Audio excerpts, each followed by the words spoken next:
good afternoon. This is Jay Waters. I'm with the American Wartime Experience, and this is the Voices of Freedom Project. We're doing an interview today on 9 June 2024, and we're up at Reading, Pennsylvania for World War II days, and it's my pleasure this afternoon to interview Matt Wurster. So Matt, welcome, and good to see you. No, thank you. Yeah, if you would, could you state your full name, where you were born, and where you grew up? My name is Matthew Wurster. I grew up in Reading, Pennsylvania, here. Actually Sinking Spring, but it's close enough. Yeah. And, okay. And what branch of service did you I was in the serve? Air Force. Air Force? And what war or conflict did you participate in? OEF, OIF. I'm sure there's a few other ones in there. Okay. And thinking for a second about your parents or grandparents, uncles, and other relatives, did you have other family members that had served in the military as well? Yes, my grandfathers were. I didn't know them. They passed away before I was born, but they were in the military. The one was a half-track mechanic, I believe, okay. In the post-war, World War II, sure. Over there. And then my step-grandfather, on the other hand, he flew P-47s. And then my other grandfather, my dad's dad, he flew in B-25s and around Aruba doing submarine patrols. Oh, wow. Okay. So it sounds like quite a few family members before you had served. Correct. As well. Yeah, excellent. Well, I'm going to switch gears on you for a second. So think for a second about September 11th, 2001, the terrorist attack on America. Where were you that day? Kind of what happened to you that day? What were your thoughts that day? Oh, I was working at the Honda dealership, okay. washing cars, and a guy came in. I can't remember what his real name is, Dauber, we called him, but he comes running in and is like, "Oh, we just got attacked," and we all stopped what we were doing and went and looked at the video and all the news and everything. So I was already in the delayed enlistment program. Okay. So I actually then got pushed back and became a Air Force electrician. Okay. On the airplanes. Okay. Well, this relates then directly to what you just said. Why did you actually choose to join the military? I just was always going to. It probably comes down to my dad had all the war train HO scale model trains, so I was always playing with those when I was a kid, and fascinated by the Army tanks and Army trucks and stuff. And then I joined the Air Force. Yeah. So was the Air Force your first choice, or what led you to the Air Force specifically? I guess it's more on what you were wanted to do, I guess, when you get out. Being infantry or whatever, which I've been fine with. There's no real skill learned from that, or yeah. For the civilian world. So I went something that could build me a skill, and that was my job that I picked. Yeah, and in that case, it was the aircraft electrician. Yep. It was okay. Environmental electrical systems apprentice, okay. and then okay. my way up. Well, where did you go for? And in fact, what year was this? What year was this, and how old were you when you joined? 2001. 2001. Okay. Yep. And how old were you? I was 18. 18. Okay. So basically, right out of high school. Yep. And where did you go for your initial training? So I went to the basic training was Lackland Air Force Base. Okay. And what was that like? It was quick, That's in Texas, right? Correct. Yeah. And it was nothing. I thought it would be harder. It wasn't. Okay. It was Air Force, but I think it was 6 weeks for us. And by week 5, I was like, I guess it's not getting any harder. You see Full Metal Jacket and stuff, those kind of movies, and expect that, and that's not what it was. Anything stand out?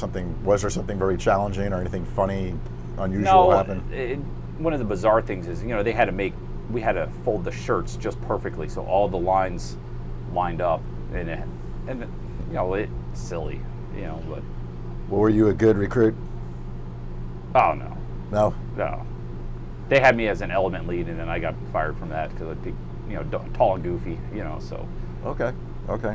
Well, then I would assume after basic training at Lackland Air Force Base, you went for some specialized training? Yes. I went up to Shepherd Air Force Base, so that was... and where's that? Wichita Falls, Texas. Okay. And what kind of training was that? That was the actual, job-specific training. So for aircraft electrical environmental systems, kind of like a training on basic soldering, basic hand tools, basic theory of, air conditioning and okay. electrics and stuff like that. And how long was that training? 4 months, maybe 5 months. 5 months. Did you like that training more than basic training? Oh yeah, it was a little bit better. It was better. A little more fun, I guess. And again, anything unusual or funny or interesting stand out from the training? No, not really. Okay.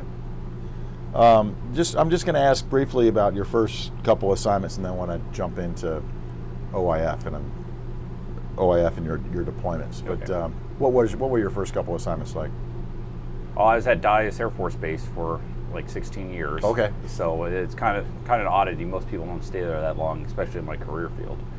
And it was pretty rough. You know, it was a challenging aircraft that I was on, and very, very hard to maintain, and you know, it was rough.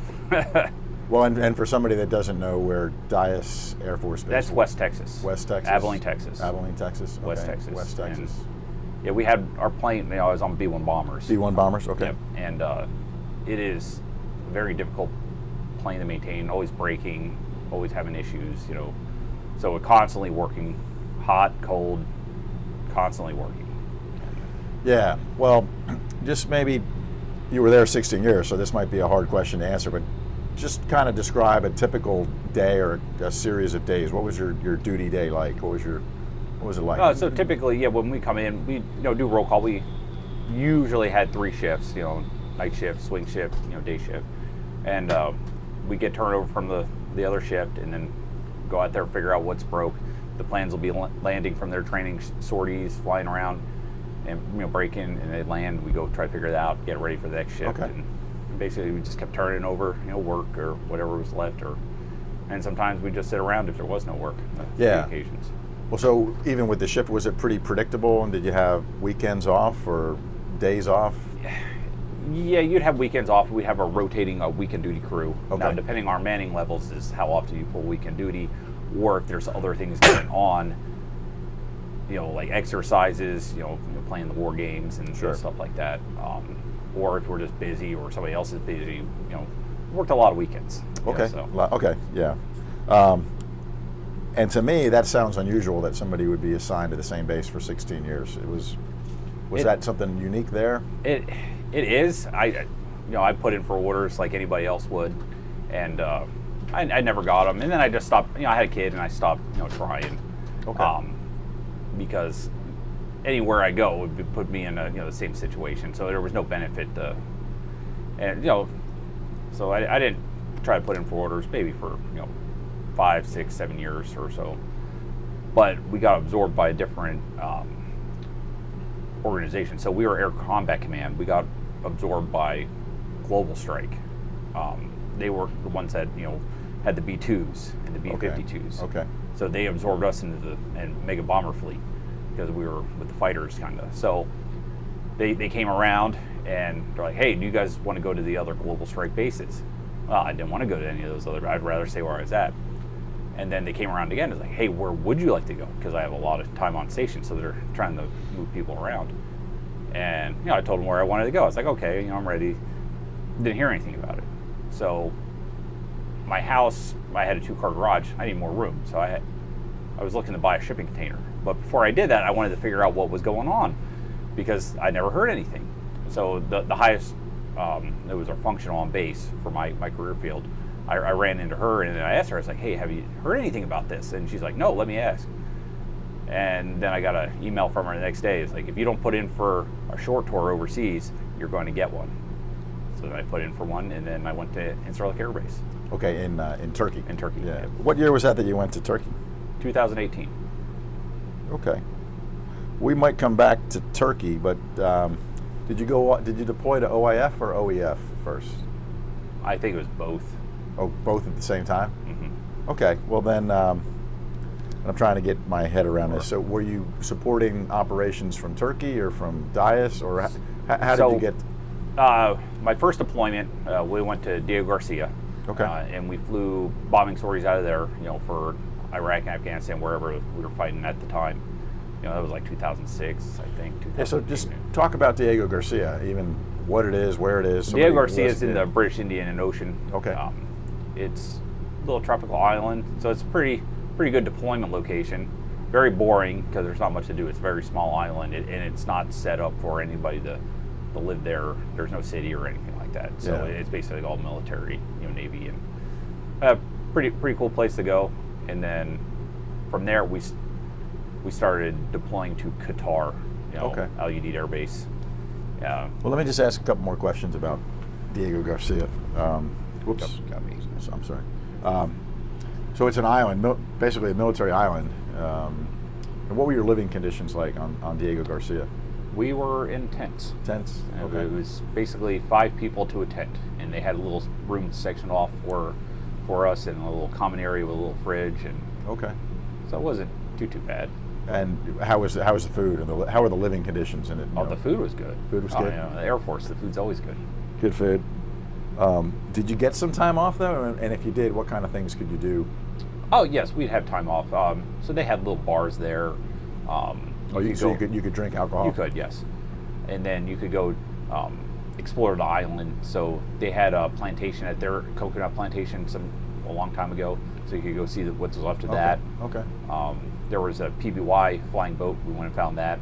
That had washed ashore back in World War II. Okay. There's some cannons. Bike ride through the little. There was little trails and stuff. So yeah, there's stuff to do. Okay. Swim. Okay. And then, so how long do you think you were at Diego Garcia? 4 months. 4 months. And then where did you go from there? Well, we go back. So the way it worked for the bomber and the B-1s, we had 3 combat squadrons, and we basically just would cycle out. So we do our rotation, which at that time was 4 months, and then the next one would do their 4 months, and the next one, and then we swapped over to 6-month deployments. Okay, so you would go, like in this case, from Diego Garcia back to Texas? Yep, and go back to training and getting the pilots, all their training and fixing airplanes, and then when it was our time, we started going to Qatar after that. So with the 6-month deployments, I'd be back stateside for a year back in Texas. Okay, yeah, because of the 3, so every Correct. 6 months. Yeah, so it was 6 months. Gone. I guess it would be shorter. Obviously, it would. Well, what do you think was better, a 4-month deployment or a 6-month? I like the 6-monthers better. It just makes more sense. But that, I think, right around the 4-month, you start getting tired of everybody. Yeah. So the 4 months were good for that. Of the people. All the people you're stuck with. Your bosses you've probably gotten promoted a few times by now, right? You're promoted. I think when I went over there, I think I was in Diego at A1C, and then senior airman from there, and then staff sergeant. Okay. And eventually tech sergeant. Okay. How many times did you go to Qatar? 5. Yep, 5. 5 deployments. Five deployments of 6 months each? Except for one. One was 3 months. Yeah. Okay. So then, and you can include Diego Garcia. Some of these can just be general questions because it's like you've been all over the place for multiple deployments. Maybe again back to the Qatar then, like for time off, did you do anything? Were things different? Were you able to do more things in Qatar when you had downtime? No, they basically the base was kind of on lockdown, so you would be able to go off base if you had a qualified driver. But they made it such a pain in the butt, and we're working 12-hour shifts 6 days a week over there, and I'm working, so I can't just take off of work and go try to figure all that stuff out. And right. I just stopped trying, so I went downtown once out of all the time I was over there. Yeah. But they had recreation areas, like everything. We had the internets, and there were limited 3 drinks a day. But Air Force, there was a Dairy Queen there. We had a Taco Bell at one point. I think there was an Arby's, and there was like 2 pools, and it just basically you just hang out. And so a lot more support than but a lot of people would get bored and they wanted to stay at work. Honestly, just keep working. Yeah. Well, and what would a typical day be like working, whether it was Qatar or Diego Garcia? Well, for Qatar, I guess basically 12-hour shifts, and when we come in, I think we were typically flying about 4 sorties a day. So the B-1 would do a lot of close air support, and they got a what's called a sniper pod. So they had camera, infrared, and stuff like that. So they're doing a lot of overwatch and being able to see what's going on and finding people. So they do typically 4 sorties unless there's some good targets to do. We come in and we just job and get everything fixed. Like I said, it was always breaking, and it was challenging to try to keep it in the air. Did it start to become like the same things every day, or was it always a different problem that you're trying to solve? Sometimes it's the same thing. When it comes down to air conditioning and cooling, obviously the desert heat, 120 degrees you're going to have cooling issues, whether it's air or actual coolant or leaks and stuff like that. Yeah, how did you guys deal with the heat? Whether it was for your work area being super hot or your living areas, how did you deal with that? Drank water. Drink a lot of water. Yeah, I mean, being on top of an aircraft, a black aircraft or gray aircraft, in the summer heat is terrible. Yeah. So I was cooking. Was it outside on a flight line, or was it in a hangar? hangar? It was outside on a flight line. Oh, wow. Yeah. So towards the end, they did get some sort of hangar space for certain things. If they had to go, with ejection seats, they could cover it up a little bit. But we didn't get to use that often. Yeah, that could be brutally hot. Yes. As I'm sure you know. Wow. Well, so there's like a stereotype of Air Force pilots being arrogant and whatever. Did you interact with the pilots in the air crews? Yes. And I was telling my one friend about that. I did cargo planes towards the end, working on cargo planes, and I found the cargo guys to be more arrogant, than ours, because the B-1s and I'm sure the fighters are the same way. They're coming back to the same people all the time, So if they're kind of jerks to you, which some of them were, they don't want to do that because then we won't fix their plane or they'll scrap their mission or whatever. So you got to they learn to take care of their guys a little bit better. Okay. So what kind of things could they do to take care of you guys? I mean, sometimes they would create peddly stuff, write-ups for the aircraft that don't really matter. Like weird noises and stuff like that. We can't do anything, or light bulbs being out, and it's just time-consuming to do some of that stuff when we could be doing something better. Okay. So some were better about writing stuff up, and others would write everything up. So and create more work. Well, were there anything unusual or funny or scary for that matter that occurred on any of these deployments? Not for me. I'm an aircraft mechanic, but I got to see some of the videos. So one of the with taking care of us, they would show us some of these videos of them flying around. Yeah. What was that like, getting to see that? That was cool. So I did do a 3-month deployment in Qatar, and I told them, I was like, I don't want to deploy this time. I keep going. I'm back to back, for our rotation, and they were trying to get me, and then the war in Syria kicked off. So I got brought over there, and it was cool because all of a sudden there's tanks out on the battlefield. So now we're seeing videos of tanks, the tops coming off of them, and and that was new. That was a first. Before, they were just engaging individual targets, individual bad guys run around, sometimes vehicles. I mean, one time they were telling me about they were chasing down a guy on a motorcycle, and this is before the bombs were as laser guided and they could control them as good, but they kept dropping bombs, kept knocking him off the motorcycle, and he just kept getting up and riding. Really? And they ended up going into whatever town it was, and then they sent the special forces in there to go get him. Okay, so they really wanted to get that guy, I guess. Apparently, he was somebody. Okay. Well, normally we ask about the redeployment and the homecoming, but it sounds like this was so routine. What was the redeployment process like, or the homecoming when you came back to base? So we were fortunate, and I don't know how the Army was, but or some of the other branches. I know like Air Mobility Command, they would send people out onesies and twosies for deployments and stuff like that. So for us, we basically deployed the whole squadron. Okay. So they would book like a 747, and they would come in, pick us all up, and take us over. And so when we came back into the base, and then everybody's families out there, waiting for them, and music and So that must have been pretty cool. It was, yeah. Sometimes there's beers waiting for you when you got off the plane.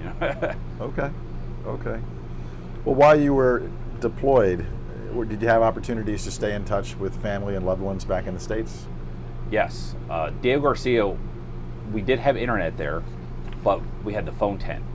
Now, with internet and everything getting a lot faster, with the other deployments, nobody really used these phone tents anymore. You know, it's just everybody's using FaceTime. Yeah.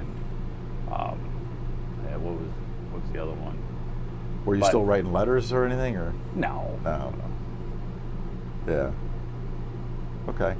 And were you guys ever attacked at any of these bases in Qatar, or in? No. Was never attacked by the enemy. No. No. Okay.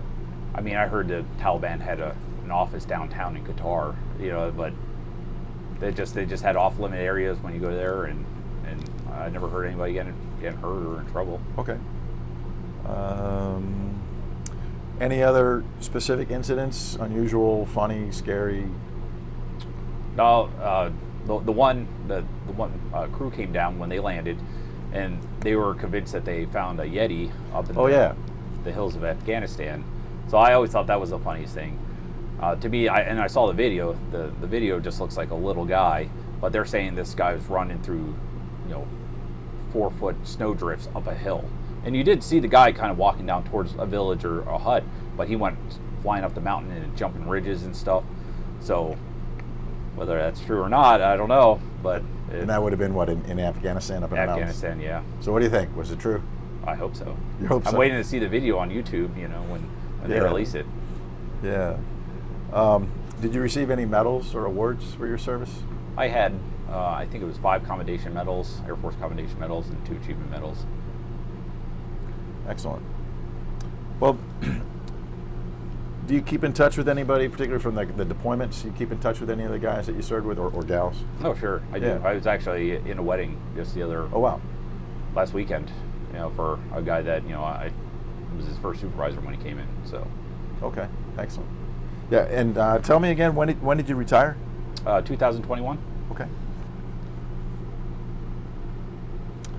Well, I wanted to ask just briefly, because we were talking outside before about I understand you were assigned to Turkey during COVID. What was that like, being assigned at Incirlik Air Base in Turkey? That was interesting. So the history with Incirlik is they had a military coup, and Incirlik was just a normal base you could take your families to. But after that coup, they cut power off to the base, and then they exited all the families out of there. They left all the military members.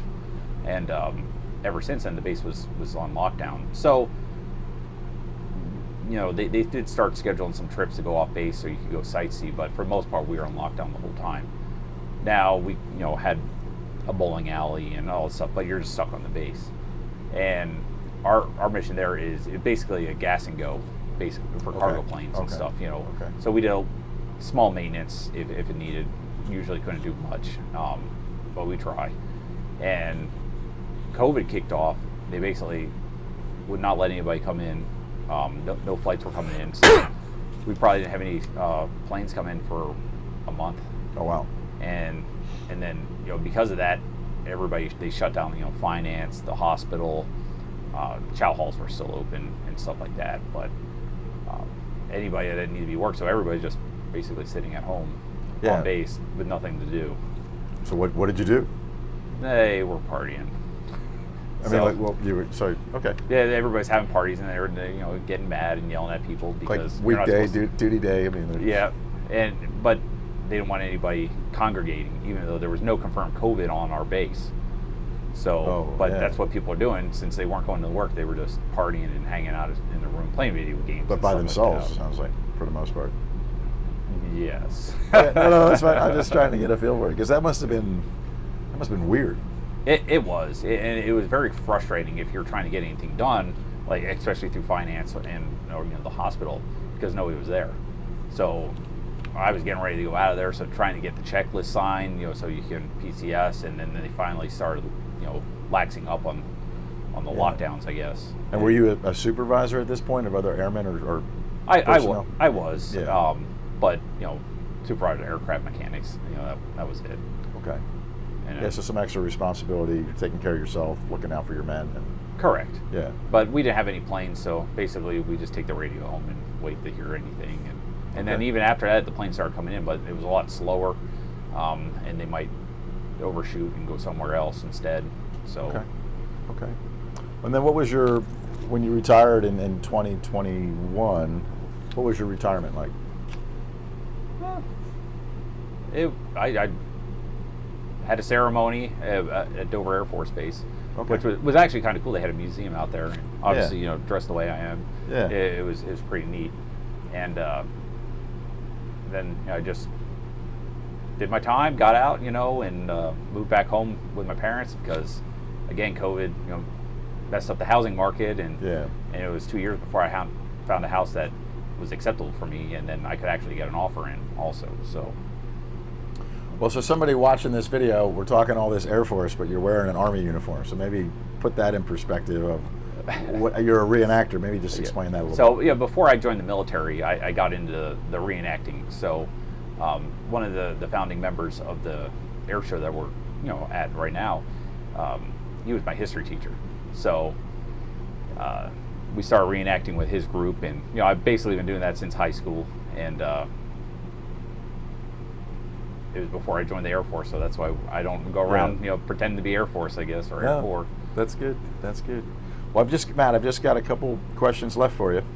How do you think it says? How does your wartime experience? But maybe how does your Air Force and your wartime experience?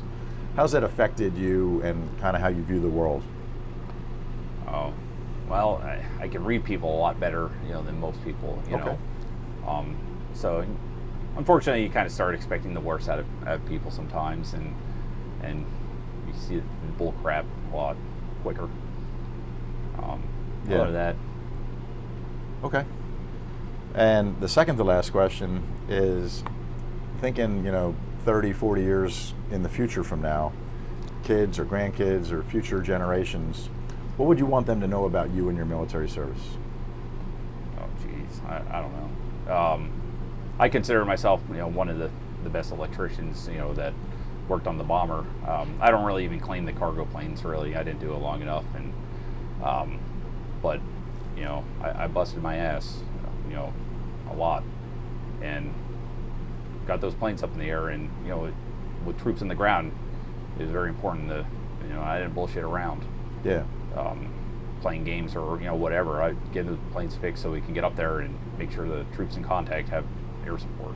Yeah, no, I mean, that's vitally important. It's a combined mission, Air Force and Army. Yeah.